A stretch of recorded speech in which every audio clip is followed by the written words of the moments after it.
મહારાષ્ટ્રની વાત કરીએ। મહારાષ્ટ્રના સોલાપુરમાં ભારે વરસાદ બાદ એક બસ અંડરપાસમાં ફસાઈ ગઈ હતી। ભારે વરસાદના કારણે રેલવે અંડરપાસમાં પાણી ભરાયેલા હતા।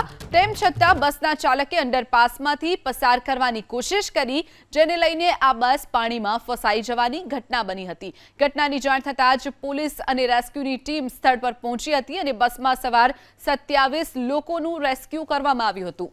તો ઘટના બની હતી, ભારે વરસાદ હતો, એલર્ટ આપવામાં આવ્યું હતું અને જે ગરનાળું હતું ત્યાં તેમાં પાણી ભરાઈ ગયું હોવા છતાં પણ જે બસનો ચાલક હતો તેણે આ ગરનાળામાં બસ ઉતારી હતી, જેના કારણે બસ ફસાઈ ગઈ। ત્યારબાદ પોલીસ અને પ્રશાસન ત્યાં દોડી આવ્યું અને 27 લોકોનું રેસ્ક્યુ કરવામાં આવ્યું હતું।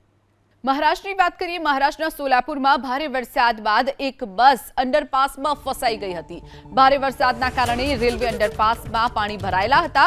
તેમ છતાં બસના ચાલકે અંડરપાસમાંથી પસાર કરવાની કોશિશ કરી, જેને લઈને આ બસ પાણીમાં ફસાઈ જવાની ઘટના બની હતી। ઘટનાની જાણ થતાં જ પોલીસ અને રેસ્ક્યુની ટીમ સ્થળ પર પહોંચી હતી અને બસમાં સવાર 27 લોકોનું રેસ્ક્યુ કરવામાં આવ્યું હતું।